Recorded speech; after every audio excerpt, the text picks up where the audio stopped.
So I think we can get started now.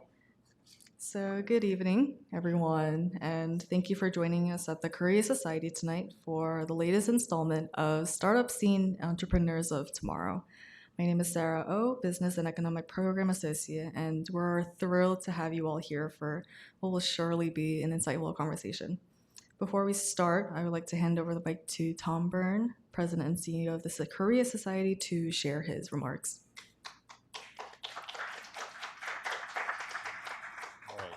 Thanks, Sarah. Welcome, everybody. The startup scene is designed with a vision to establish and promote a strong community of Koreans and Korean American entrepreneurs in New York and the greater Northeast. With the generous support of Hanwha Life, Startup Scene continues to emerge as a key platform of the Korean American startup ecosystem, highlighting over 20 startup leaders, including founders, venture capitalists, industry experts, and journalists. Throughout our programs, a question we have often received from our audiences concerns pitching and how one can successfully grow their startup to ensure investments and network connections. This is why tonight's program will be dedicated to a crucial yet understated component of establishing a startup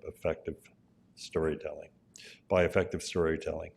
We are really pleased to welcome our speaker for tonight, Jong-Sung Kim, serial entrepreneur and founder of FIVN, DoctorBase, and Jetbridge. John's successes with launching SaaS startups across various industries illustrate the value of powerful storytelling and its ability to mold successful business. We invite you to join us as we explore what it means to be a compelling storyteller, both within and beyond the startup ecosystem.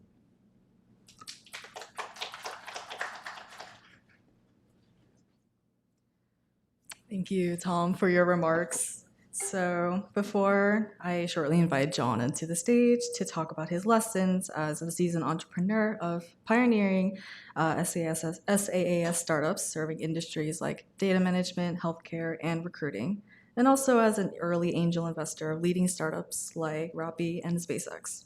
Even if you are not familiar with coding or software management, I am positive that the art of storytelling will resonate with your own journeys of professional growth. So please join me in giving a hand to Jong-Sung Kim as I turn over the stage to him. Thank you. It's a So yeah, the middle button will advance. Okay, The top great. button goes back up. great. All right.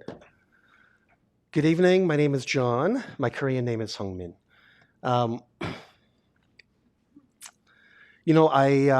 don't really give talks anymore, so this might be one of my last ones. I've been lucky enough to give talks, all over the country, all over the world, Stanford, Penn State, Kiev Polytechnic, and everywhere in between.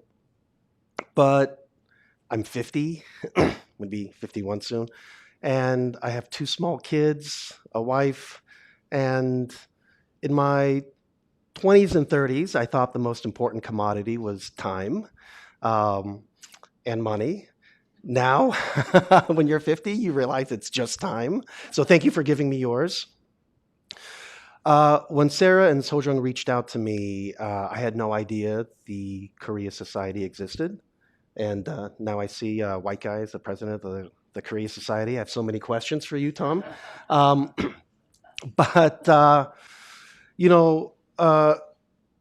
One of the things that I haven't done really in my career is connect with enough Korean and Korean Americans.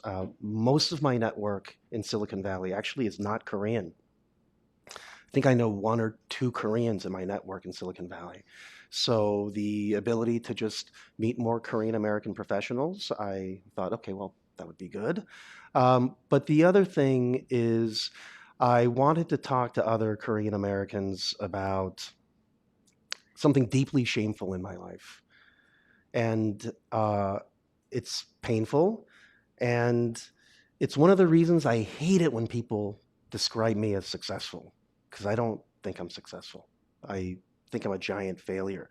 In fact, the dirty secret about me is I could have been a billionaire. And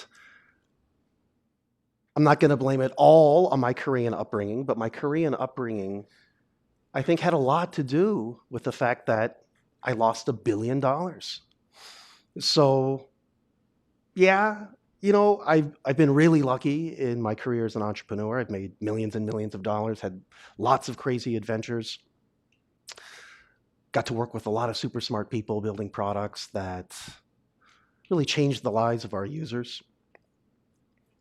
But $1 billion, it's hard to get over. And I would be lying if I see you now behind the buttress. I'd be lying if I didn't admit that one mistake was something that didn't eat at me on an almost nightly basis, right? And so one of the things I wanted to talk to you guys about is how to avoid making the same mistake I made so you don't end up like me. Before I get into that, quick poll. How many of you guys are entrepreneurs or thinking about being an entrepreneur? Okay. I don't know what the rest of you guys are doing here, but okay, you intern in the back. All right. I hear things are different now, but when I grew up in 1980s Los Angeles, obviously big Korean community there, my generation's parents grew up in 1950s Korea. And there was a lot of tragedy, a lot of trauma from the Korean War. And then the tragedy and trauma they inherited from their parents and grandparents through the Japanese occupation. And there was this box, right? When you were growing up in 1980s Korea, the best you could be was a doctor. So my dad was obsessed with the idea that you were going to be a doctor. And if you failed at that, you'll fall back on being a dentist.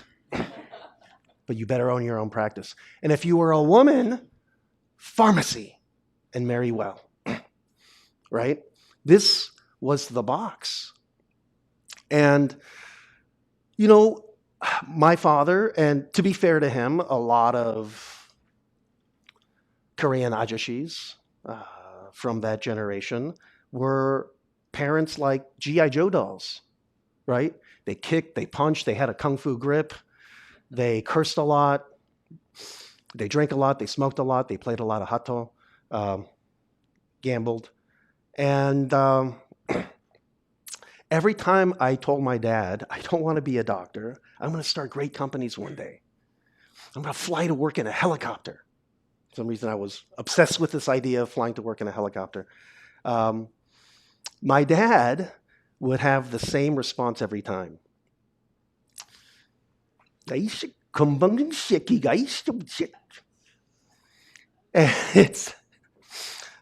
hope this form of communication is disappearing in Korea, but back then, this was a very accepted form of communication to contort your face and say a lot of sounds, right? But, probably like many of you, I just had this compulsion to be an entrepreneur.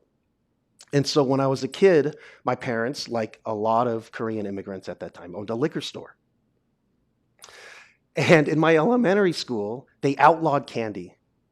I think some of the white parents complained about the sugar, and so they just stopped selling candy. Guess what liquor stores sell? So I would stuff my backpack full of candy. And in the 80s, you could buy candies were about 25 cents. It was like the universal price for candy. So I would sell it for $1. And that was an important lesson about you want to sell into scarcity, right? Because nobody else was doing it. And so during recess and lunch, I was making money and I was converting it into video games. And then in middle school, or right around 5th grade, boys started to get interested in girls. And what else did my parents' liquor store sell? Playboy magazines. Don't be offended. I was 10 years old, right? It was wrong. I get it now. I would stuff my backpack with Playboy magazines and I would sell them for $20. $20. right? For a kid in the 80s, it was like a fortune. And I would sell them in my office, the boys' bathroom. It was a great business. It was a great business. Until I got busted by Mrs. Wanamaker, our vice principal, and my dad, being a G.I. Joe doll-like parent, beat the crap out of me, right? In the 80s, growing up in a Korean family, there was no such thing as child abuse, right? It was called parenting. And that's just how it was. So, my dad beat me so bad, I couldn't go to school for 3 days. I could barely walk. I thought, okay, I got to get out of this business. But when we got to middle school, right around 6th grade, our middle school had a computer lab. It had a computer lab. It had about like 10 Apple IIe's. And most of you look too young to remember the Apple IIe. But you could learn how to program software using something called AppleSoft Basic, right? And during recess and lunch, totally empty. So I created a horse racing game. There were 6 horses. You hit enter, and one of the 6 horses would win the race. So if you were one of my customers, you would bet $1. You'd win $3 if your horse run. And I, as the house, I'd win $3 every time. And this was another great lesson. Licensing. It was so amazing, right? I didn't have to stuff anything into my backpack. I didn't have to worry about getting caught by my parents or the teachers. It was all software licensing. It was great. Except there was one other big problem about this enterprise, collecting the money. And I remember there was this older kid, Cam. As soon as he saw that his horse was going to lose, he'd be like, bull crap, I'm not paying you. This game is rigged. And I noticed what mistake I had made. When you hit enter, because I was a kid and a terrible programmer, pretty quickly you could see which horse was going to win the race. So I hit enter, and in 7-10 seconds, you could see your leading. If your horse was leading, you're going to win the race. So I added a few extra lines of code. And again, terrible programmer. So it's not like I could create some complex heuristical algorithm that would spontaneously decide who was going to be the winner. But I did create an illusion where it would just kind of zigzag back and forth. And to the viewer, my customer, you actually didn't know if your horse was going to win or lose until the last minute.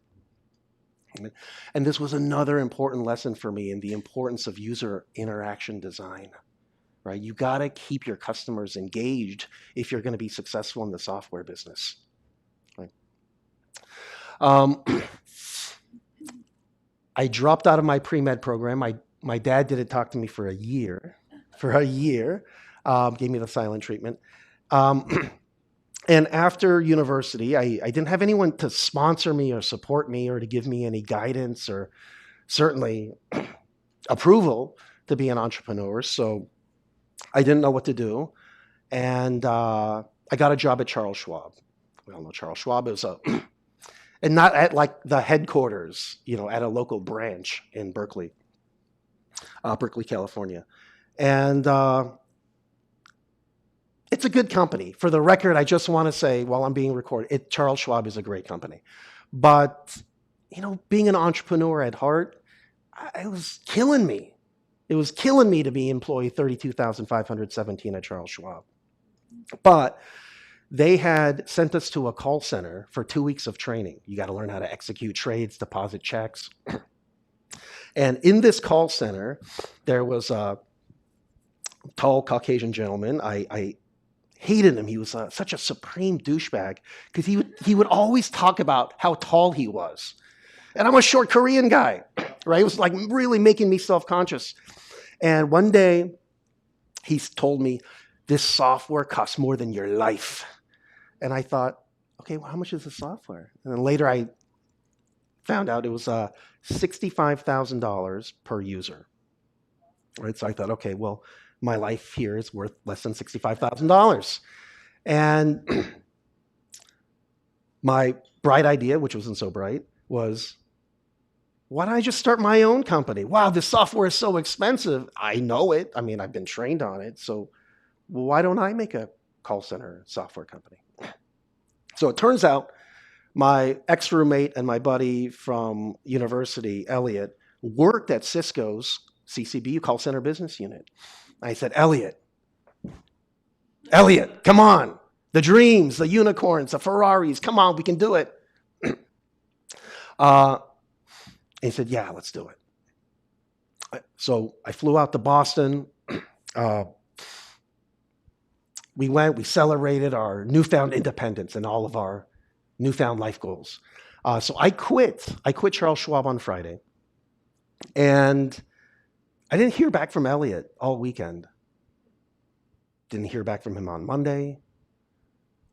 Nothing on Tuesday. And on Wednesday, he finally picks up the phone and he says, bro. Oh. Any guy will tell you, anytime your friend starts a sentence with, bro, what's coming afterwards is not good, right?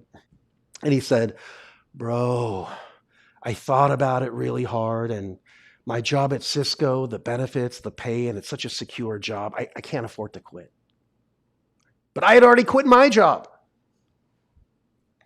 So I asked him, well, do you know anyone else that might want to join me in my $0, zero funded, zero knowledge, zero product startup? He said, well, there's this guy, but he's effing crazy. His name was Ray. It turns out he was brilliant software engineer, and he was just crazy enough to quit. I was shocked. I told him, well, I don't know, because, kind of Elliot said he would, and he whipped out his BlackBerry and was like, I just sent an email, I quit. Couldn't believe it.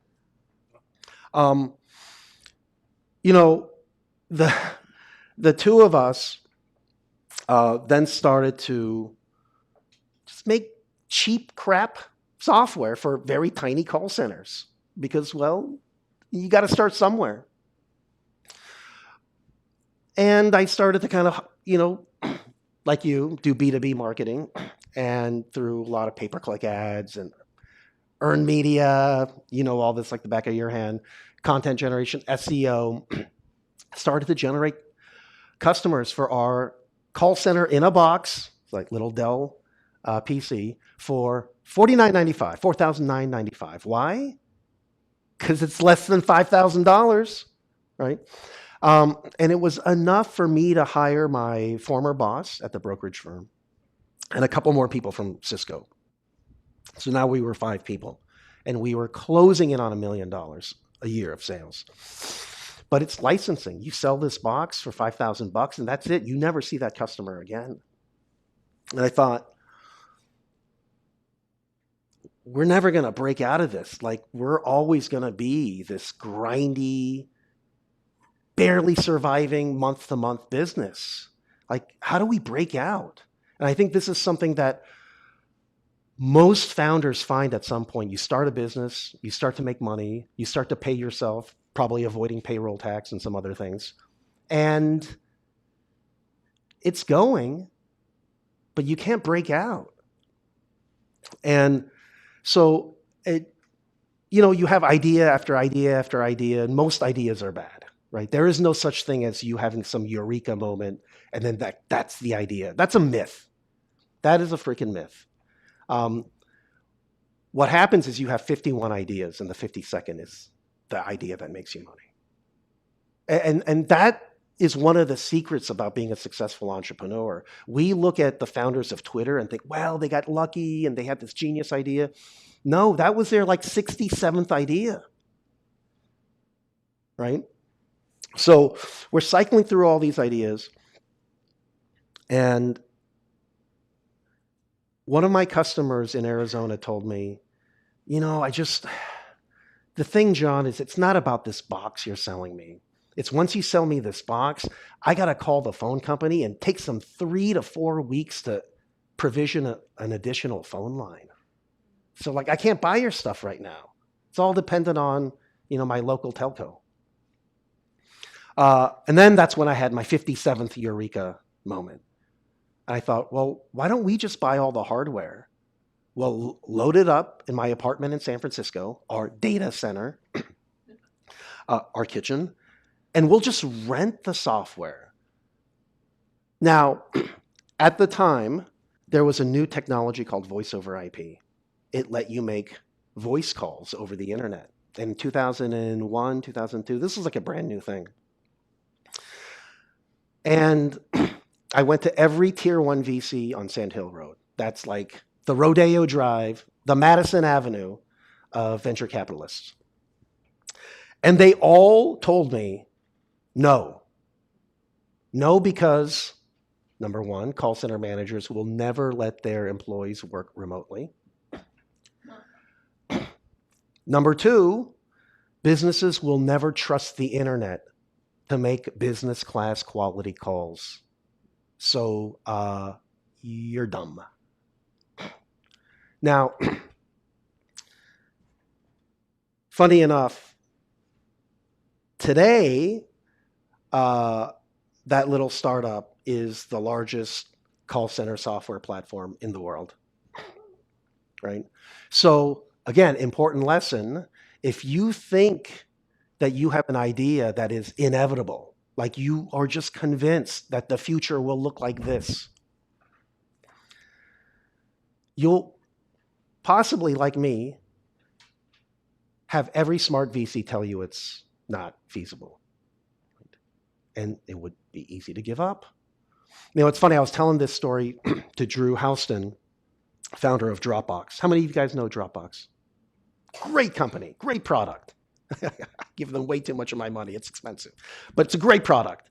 And he said, I pitched to 50 VCs, right? And unlike me, he's a Harvard or MIT guy. So he had all the bona fides and right, but still, all he heard was no. They said, well, there's GoToMyPC. Why would we need Dropbox? Right? So again, an important lesson I learned, my road to entrepreneurship, I'm still learning, is even if 50 tier 1 VCs tell you it's not feasible, if you are convinced the future will look like X, right? May not want to give up, right? I think a lot of us with revolutionary ideas were told by the status quo investors, the top investors, that this, no. And probably most great products that we use today, the finance folks didn't think was possible. And so if you hear no from a top tier VC, just remember, if they were visionaries, they would be an entrepreneur like you. They wouldn't be a finance person. Okay.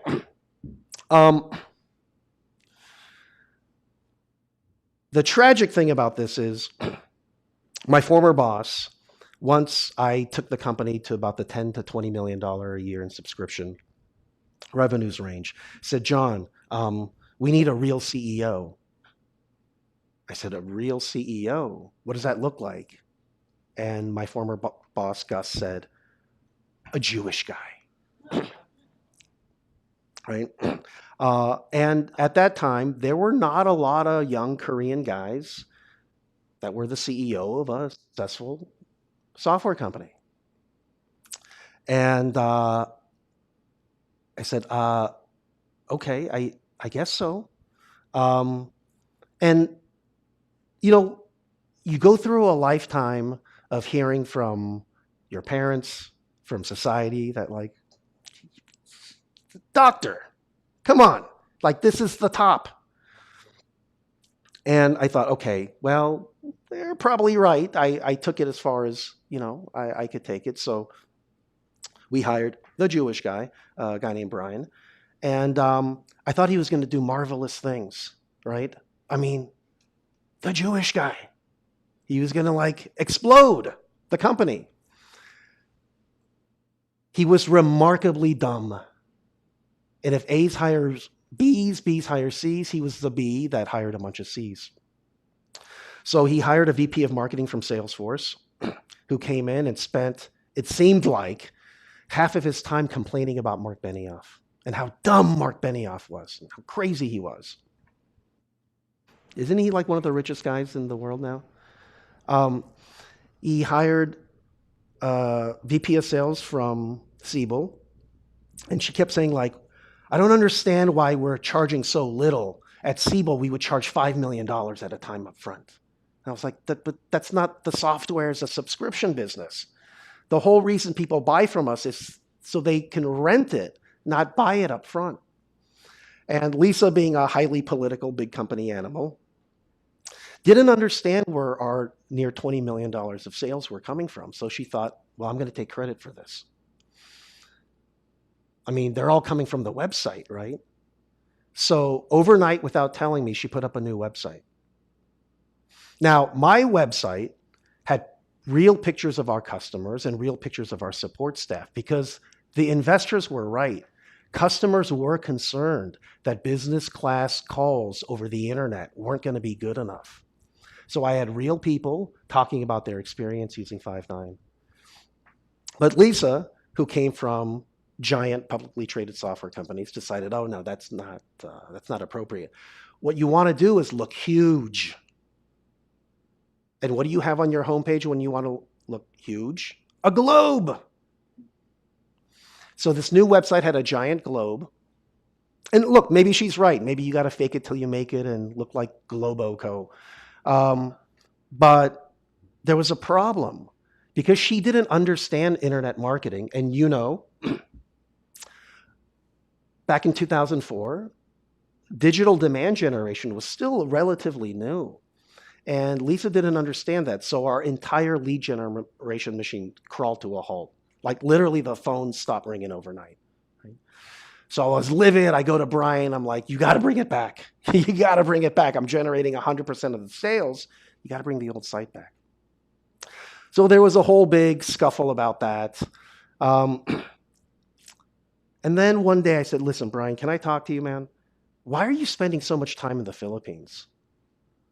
What's an old married white guy like you fascinated with the Philippines for? You're taking business class flights and staying at the Shangri-La Hotel. I generate all the sales leads here, man. I haven't generated one sales lead that I can remember from the Philippines. What are you doing there? And he had some story about strategy and strategy and and after that call, I think he moved to fire me. Now, why could he do this?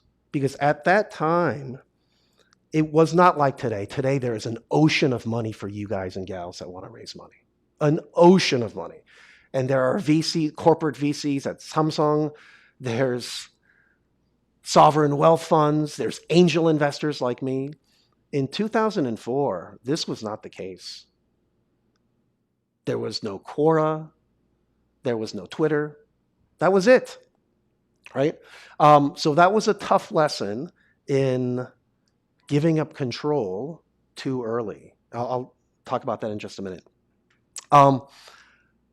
But I will say one thing Five9 gave me is my pot of gold, which is the confidence to know that despite all of my upbringing to be humble and be a doctor, that I was good at this. I didn't need anyone else to create a software company and scale it for me. I could do that all by myself. Right? So after that, Obama became president in 2008, Obamacare, and my idea was, hey, let's create a patient portal that allows patients to talk to their doctor. Now, fast forward 14 years, and most of us now have patient portals, so that's great. We've had a lot of copycats. And I sold that in an all-cash deal, and I retained control, and I was a majority owner, right? Today, I have a company called Jetbridge. We have AI developers that we source in Ukraine, Poland, Brazil, and we place them with VC-backed startups in Silicon Valley and some publicly traded companies as well. All right. And I've gotten to be lucky enough to be an investor in some great companies. So if you think you have the next great company, please let me know because I'd like to write you a check. All right. The title of my talk, How to Be a Good Storyteller. Most people are bad storytellers. I was a bad storyteller. I'm still learning. Storytelling is a craft that you will never master, like the guitar, right? But here are the elements of bad stories. A lot of founders, most founders make this mistake. When they put together a deck, they're like, I'm really excited about the deck. It's got all the information. I just need to go through all the information in sequence and just give them all the information. That's not a good pitch deck. Good pitch decks are good stories. And good stories don't run in sequence. The other thing is being self-conscious, right? We're all self-conscious, right? We're all human beings, right? But this is also kind of the enemy of giving a good pitch or telling a good story. You have to make it about them. The other thing is not shrinking time. If you don't connect with your audience, the best storytellers in any society are the stand-up comics. So if you want to get better at storytelling, I mean, you see like the clips of stand-up comedians on your YouTube shorts and your TikTok, right? Do yourself a favor, just like it, comment it, or share it so the algorithm will send you more, all right? It is great training for how to be a better startup pitcher or storyteller. All right. I thought someone was supposed to edit this. This is not, all right. Anyway, the biggest mistake people make when they tell a story or pitch someone for an investment is they don't answer the most important question of who gives a shit? And the answer is nobody. Nobody cares. Nobody cares. The world won't care unless you have leverage and or a good story. Preferably both. But if you can't have both, you should have one of them, right? All right. By the way, these aren't real Korean people I'm making fun of. This was all AI generated, so I'm not doxing anyone, okay? All right. But it turns out we can all learn the elements of a good story. What are they? You have to make it about them, not you. We all suffer from what I call the myopia of me. My story, my startup, my vision for the future. And once you understand what I'm going to do, like, shut up. Nobody cares. You have to make it all about them. The easiest mental hack I have for trying to get into the brain of someone I'm trying to recruit or influence or tell a compelling story to turn them around is I just ask myself, this person, what's their greatest fear? What's their greatest desire? If you know these two things about someone, even though you don't know anything else about them, you know a lot about this person. What's their greatest hope, desire? What is their greatest fear? Right? Answering this question will help you get in the head of whoever you're pitching. All right. You have to shrink time, right? A lot of bad stories start with, it all happened when I woke up from bed on a Monday morning, right? Unless you're Ferris Bueller, like, this is a terrible story, right? You have to be able to shrink time. Again, study stand-up comics. They are masters at doing this. Of course, you want to make them laugh or cry or feel simpatico. That's empathy or sympathy. Ideally, empathy. Sympathy lasts a very short time. But if you can't have empathy, I'd rather have sympathy. Or the fear of missing out. The other thing is so many founders do this. So many founders do this. Even experienced private equity people. Even people like Tom who have decades of experience in finance do this. They'll send me a pitch deck for me to be an LP, and they'll have some stat like the retail gas market is a $270 billion market growing at 13% CAGR. So what? I could have found this out on ChatGPT. Like, this is the best you've got? This is why I'm going to pay you $2 and $20 in fees? Like, Look, you could spend $500, run a poll on X, Twitter, and get unique, rare data. You can poll your customers, right? If you're pitching or telling a story to someone, rare data, unique data that your audience doesn't have access to is the data you want. This thing that you looked up from Forrester or Deloitte, garbage. No one cares. All right. And connecting the beginning to the ending, master story. Quentin Tarantino does this really well, right? We've all seen Pulp Fiction. The first scene is also the last scene, all right? You don't have to do all these things, but these are the elements of what makes a good story. All right, we're going to go through some real-world examples that have raised a bunch of money real quick. This is something Airbnb has used, right? Example, business travelers, when they travel for work, have always stayed at a hotel. But then this happened. Steve Jobs invented the iPhone. And then Mark Zuckerberg invented Facebook. And because of smartphones and social media, business travelers will stay in other people's homes, unlocking $1 trillion of off-the-grid real estate. Right? The world was like this.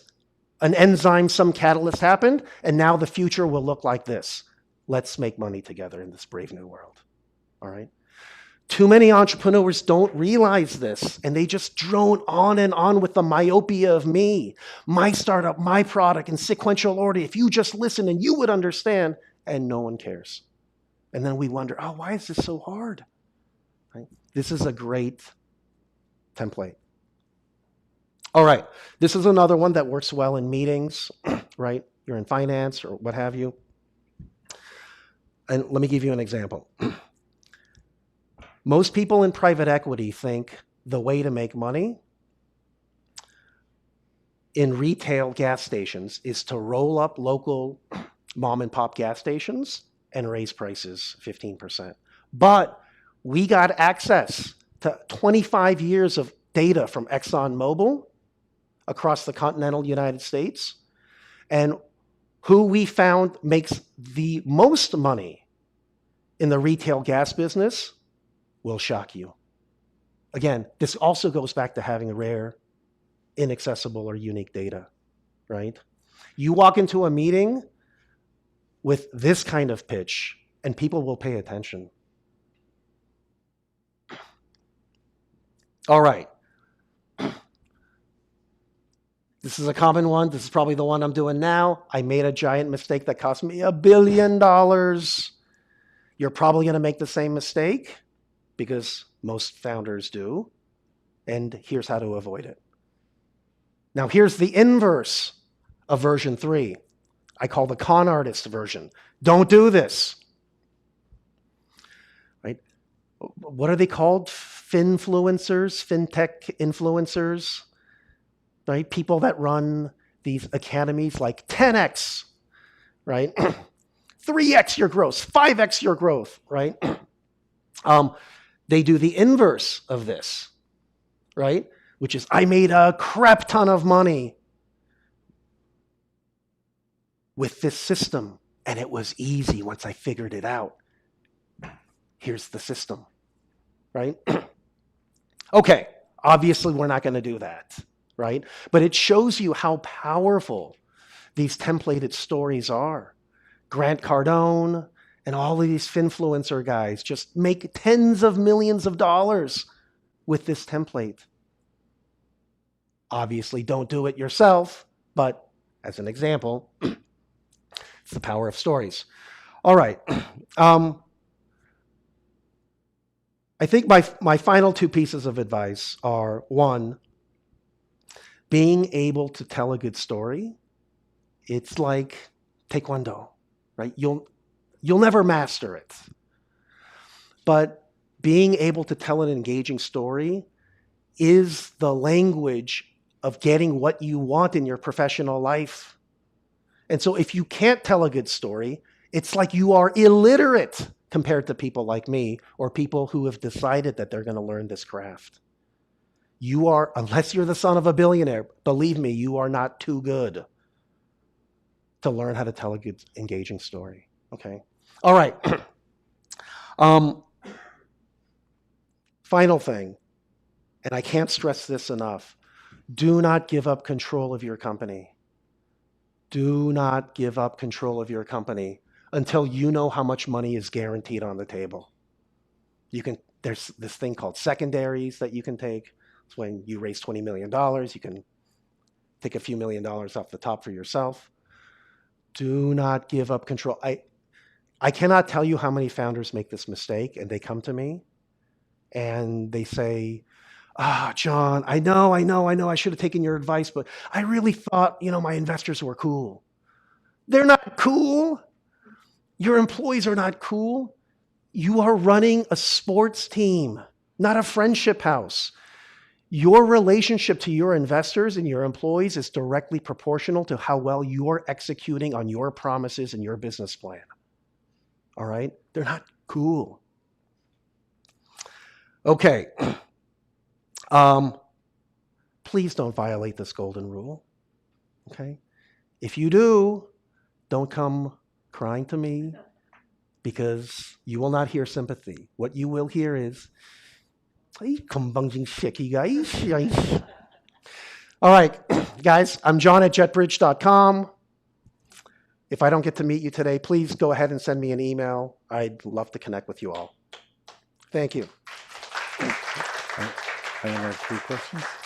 And if I don't know if they're going to put up copies of this slide, but we ran out of time, but there are some additional talking points. Go ahead and email me, and we can have a full-on convo about this. Time for Q&A. Thanks.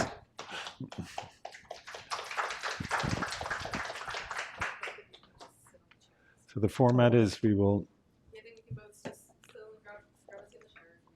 Okay. This is very modern.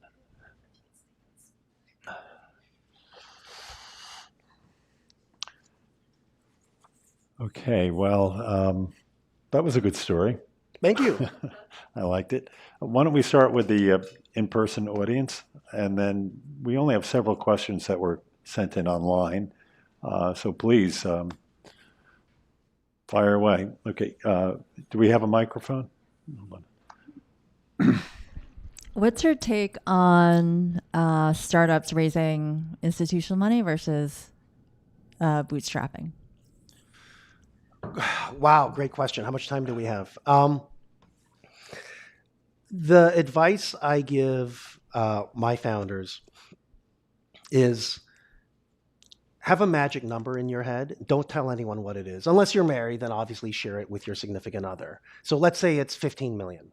Like this startup's going to take 5-6 years, and I need to make 15 million. Obviously, you're going to tell your investors, I'm here to change the world and disrupt and disintermediate and unicorns. But your secret magic number is something that you should be gearing towards. So, for example, let's say you had an AI company and you wanted to make $15 million. You would probably just want to do a seed round in a safe. Everyone know what a safe is? Oh, God, we don't have enough time today, Tom. All right, it's a simple agreement for future equity. You do not want to raise money from investors in a convertible note. A convertible note is, Tom will tell you, it's a form of debt, meaning you have someone over, you own common shares, now you have a debtor, right? Or someone you're indebted to. Convertible notes were common, and they screwed so many investors that Y Combinator created this concept called a SAFE. And you could download the template, just Google SAFE Y Combinator or SAFE seed round. And your investors will only convert when you raise an institutional round or sell the company. So I would do a SAFE. Valuations are so crazy right now for AI startups. I would raise a SAFE. And again, if I'm not saying to trick anybody, that's not what I'm saying. But what I'm saying is you want to have a fallback plan, right? Every good plan A has a good plan B. So if your magic number is $15 million and you think, all I need to raise is $1 million, hit some milestones, and I think I can sell this thing for $35 million. It would be kind of not the smartest thing to tell investors that you're going to build a unicorn, raise $30 million, and risk getting fired. Happens to the majority of founders, guys. Most founders get fired from your own company. Look at the data, right? Ask Travis at Uber. And two, wow, what a gamble, right? That is like, playing roulette where you're thinking, wow, if this hits double zeros, I'm a centimillionaire. But if it doesn't, you're playing a very binary game, right?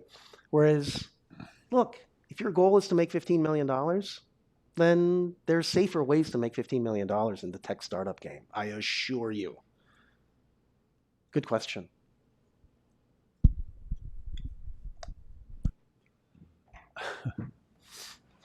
Actually, I don't need a microphone, but so we were talking about the naysayers, the investors. Mm-hmm. So we raised funding already, Mm-hmm. received, and then as we started validating our data, proprietary data, turns out it's our own brethren who are becoming our biggest saboteurs from us, sort of like moving forward.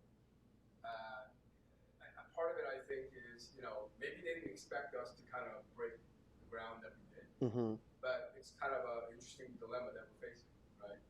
And now we have to regroup and figure out where do we go next, how do we move forward. But yeah, it turns out it was the people who are supposed to be our allies, so to speak. They started becoming more of our saboteurs as we started validating. Interesting. And you raised money through a convertible note, a priced round? It was actually we were lucky that we got all non-dilutive funding from like the National Science Foundation, DOE, and agencies like that. Okay. Columbia University. Okay. So Okay. I think in the beginning they thought, well, there's something here, and I take a chance. Okay. But then a lot of the work is kind of. But I don't understand. How are they sabotaging you? Are they preventing you from getting another round of funding? Yeah, because they're the ones who are now the investors are turning to for evaluating the tech.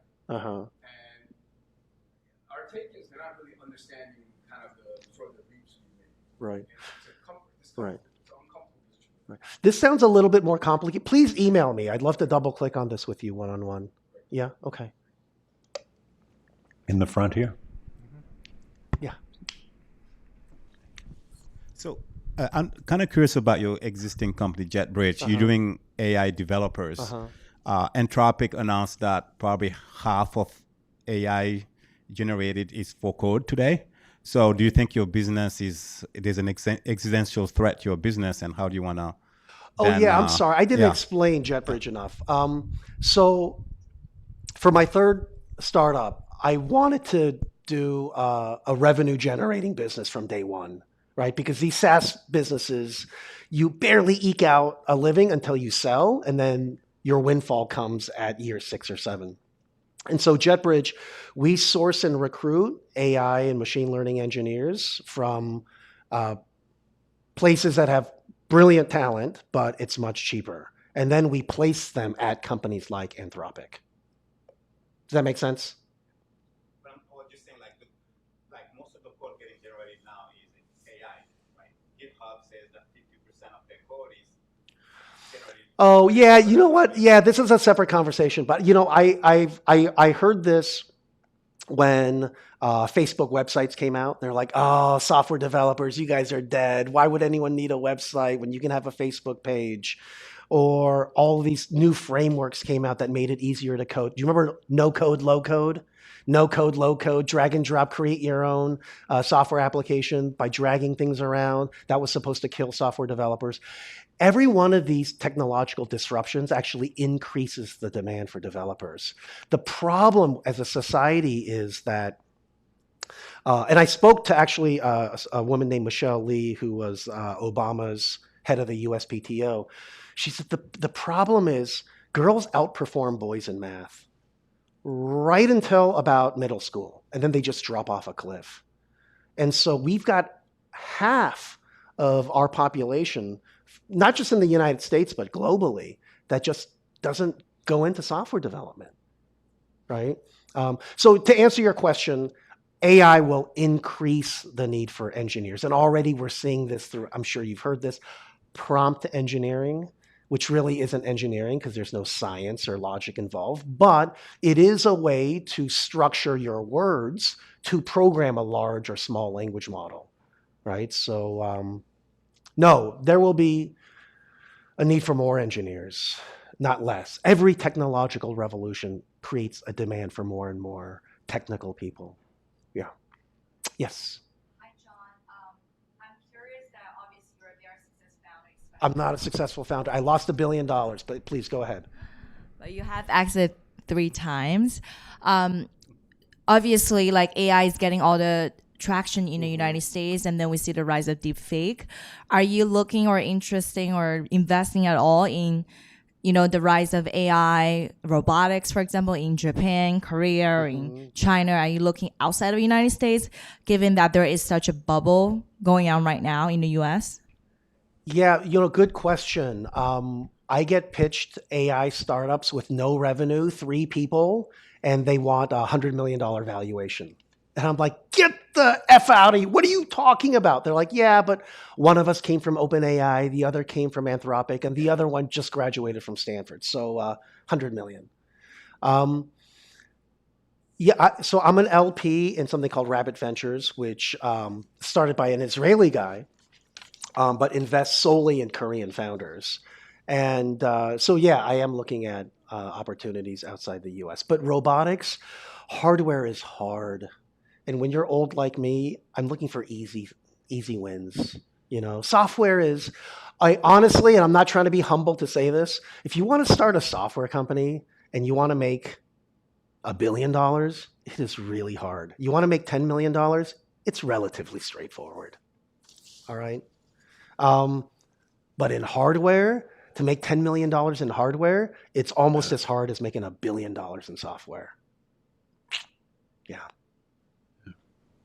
It sounds like we should, the Korea Society should go into this. $10 million is easy. That would solve our budget.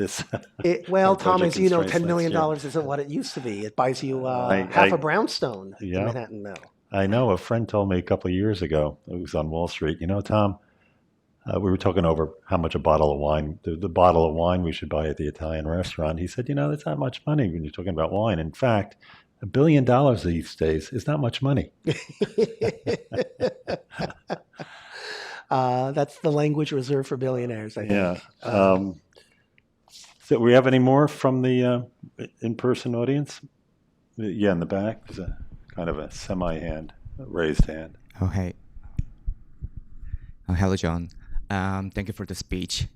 I'm really curious about the team formation and reformation from the earlier to the end. So you start with the startup and exit the company. So you probably have a lot of experience with great team and bad team. Mm-hmm. So I'm really curious about how to define your good team or bad team, and at the time, how to decide which one going to be, to out, but going to be in the process that I really want to hear. Oh, wow. Great question. I think you're asking about recruiting. Recruiting, this could be a whole other talk. Recruiting is the second most important skill a founder could have. And honestly, the best thing to do if you need to be a good recruiter is cheat and move to where the talent is. So like if I was going to start a hedge fund, I'd move here. If I was going to start a software company, I'd move to San Francisco, right? It is the easiest way to cheat or hack being a good recruiter is to move to the talent. I live in Tampa now, and wonderful, wonderful people, but the level of technical talent in Florida just cannot match the Bay Area. It's impossible.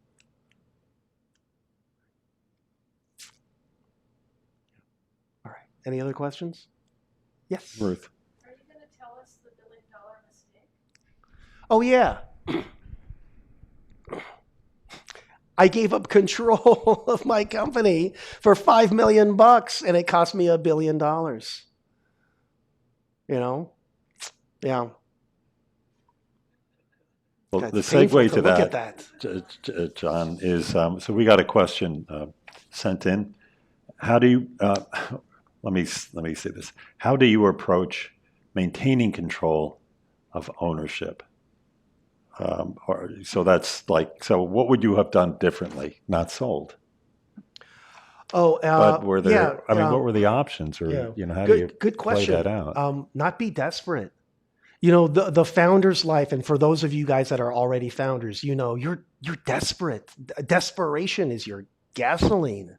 It makes you smarter, right? Because you're constantly like out in the woods and you're constantly hearing twigs break, and you're like, "What the F is that?" Right? It makes you really sharp. It makes you a hyper learner very fast. I mean, yeah, you can listen to people like me drone on for hours. I guarantee you will learn a lot faster if it's your own money, life, and reputation on the line, right? So the biggest mistake we make is an investor comes with bad terms, and we're so desperate. We're like, I just need the money so bad, I'll take it. We'll figure it out. We'll figure it out. It's not going to happen. They're cool. You just got to have the intestinal fortitude to say, like, would I hand a loaded gun to someone and just say, like, yeah, you're cool, and then just go to sleep at night for the next 5 years? No. That's exactly what you're doing if you sign a bad term sheet. So as a follow-up question, I'll change it a little bit. You were saying how founders, you gave examples, or you talked about how founders are, as soon as they sell the company, they lose. The CEO gets fired. Yeah. Oh yeah. So is that like an inexorable law of the area that you're in, or are there ways in which, other than not being desperate, don't listen to the twigs breaking at night, are there ways out of this, or is it almost like inevitable that the founder will no longer be in control of the company? At some point you will. At some point, if you get big enough, you will probably lose control. Mark Zuckerberg is one of the very rare people where he still controls Facebook. He is unfireable. I mean, do you think any board of directors would let their CEO sink billions of dollars into virtual reality with no exit plan and no strategy of actually making a profit? But Zuckerberg can do that because he's unfireable. But that is very rare. Most of us end up like me or Travis from Uber. At some point, you do lose control, which is why it's so important. Let me tell you my golden rule again, right? Do not give up control until there is some money. Your magic number is guaranteed. Okay? Until then, just grind. Well, the other questions you covered. All right. So this has been, I think this is a great story. I wasn't expecting to hear this, but then I'm more akin to your father. Oh, is that right? In that, kind of in that era. You kick and punch? Yeah. It's the, I don't kick and punch. I learned that. And I apologize about the curse words. I was expecting to no edit problem. them out, I didn't get a chance. That's my fault. We're I'm sorry. a free speech, free speech Korea society. Don't worry. It was great. Thank you for coming all the way up. Thank you guys so much. It's really been an honor. Thank you guys for having me.